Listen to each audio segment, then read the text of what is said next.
all culture replicates ethnicity and race at another level of mental construction. The whole point of human culture, and why there are so many diverse ones of various artistic and intellectual standards, is because they replicate what human beings are at a higher level. Everything in life is hierarchical, and everything should be looked at as a storage of values from the past for the future. History isn't bunk, because if a people has no history, artistically and culturally, it will have nothing to stand on in the present, and it will have certainly no future to look to. One has to recognise that a great number of our people think that art is a form of modern art which is itself useless and of little value. People turn onto popular television channels every other afternoon and they see a presentation of what art is, which amounts to ready-made beds, to sharks in formaldehyde tanks, and to Kenyans who paint in ordure or in elephant dung.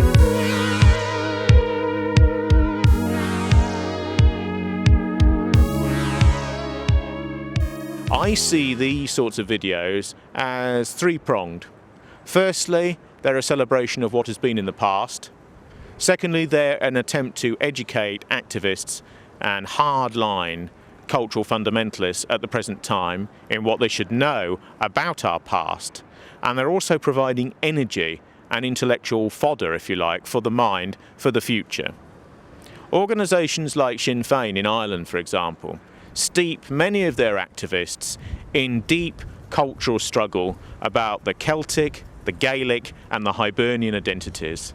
Not only do they get them to learn Gaelic up to a point, they get them to appreciate an enormous swathe of Irish writing, because that is essentially the major cultural form in that society. Although there is a very famous painter from Ireland in the 20th century, other than Bacon over here, and this is Jack Yeats, who is the brother of W.B. Yeats, the famous poet, and who did a large number of heavy, impasto, natural, slightly sort of fauvist paintings about Sligo and about Cork and about the natural world and about the greenness of the Irish countryside and the glory of the Irish people as he saw them, because he was a national and patriotic artist in his way.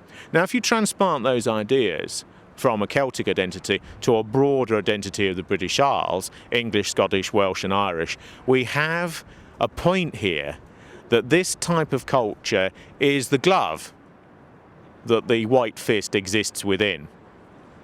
Race isn't enough. It has to be extended out, it has to be given a language, it has to be culturalised. People have to know who and what they are.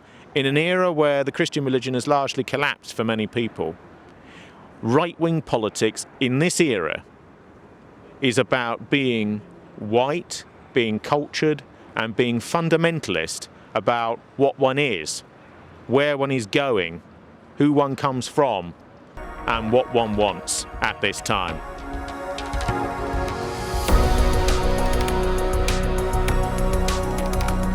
Now, what is cultural struggle? Cultural struggle is essentially a Marxist idea, or it originated with them. But it's the idea that what happens in a society is meaningful at a cultural level, beyond politics and slightly outside it. Everything you see around you, all the buildings here in a great city like Manchester, this statue of Robert Owen behind me, things which are in the Lowry Gallery in Salford, things which are in the northern version of the Tate Gallery, are significant and important because they're an expression of ethnic and racial identity at another level.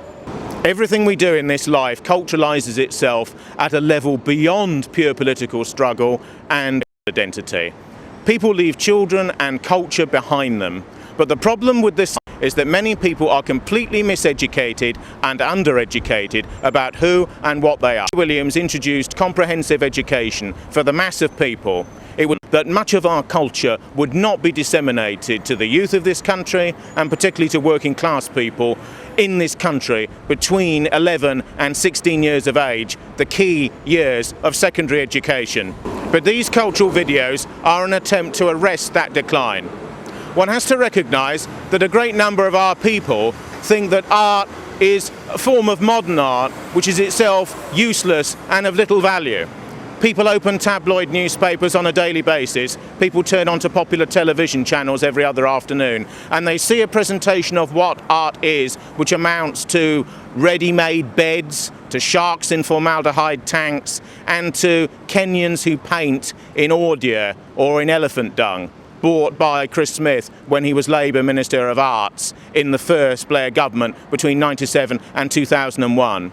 And there is no attempt to say that this is a form of decadent and conceptual art, which is of the present time, which is a low-grade version even of the modern art which is being created during this period. And there is no attempt to discriminate between what was done yesterday and decadent and inferior versions of what is being done today.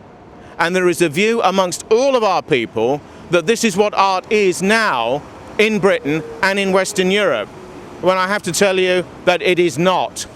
The purpose of this film is to bring home to people that we have 500 interconnected years of painting, and in another video I intend to make later today actually, sculpture, which is linear, which is multidimensional, which involves scores of names, all of which can be looked up in directories, in dictionaries of artists, and off the internet. Our culture is all around us. It's in the Tate Gallery, it's in the Claw Gallery devoted to Turner's work in the centre of London, it's in the National Gallery, elements of it are in Tate Modern. All of these are free, or were at the time of this broadcast. Vast stretches of our culture are open to our people, and they must access it so that they know who they are now and into the future. All of these galleries are free, and we have a series of painting that goes from Dobson, that goes from Holbein, that goes from Hilliard, 5 centuries ago, through to people who are painting now in the 1950s and 1960s, who represent an enormous surge of Indo-European and European cultural identity in this country. And this talk is about them and about their achievements. But rather than just give people an interconnected series of names, what I intend to do is look at certain themes in the painting of the last 500 years. And these themes will be narrative themes, themes of nature and rural life, themes of war, historical imperialism and struggle, themes of the Gothic and the horrific and the macabre, which the English and the British have specialised in all forms of art down the years, the importance of the line and of linearity and of draftsmanship in English and British painting, the link to sculpture, the link to the dominions and the White Empire that we created over 3 to 4 centuries, as well as a link to religiosity and mysticism, as exemplified by figures like Blake and Fuseli.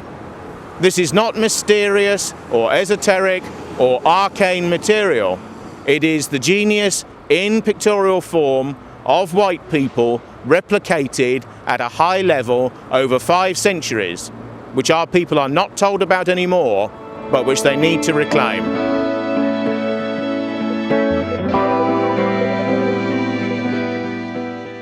Here we are in front of the statue of Robert Owen, which is behind me. He was the founder of the cooperative movement several centuries ago. And this was a sort of rightist left idea, or patriotic, socially minded idea, that you could stand between pure socialism and pure capitalism of a laissez-faire form. The modern co-op movement, which tends to the left and to the new Labour dispensation, subsidises a few new Labour MPs and so on, is how that tradition has ended up. But in its origins here in Manchester, it was the idea that people who work in a business should own that business.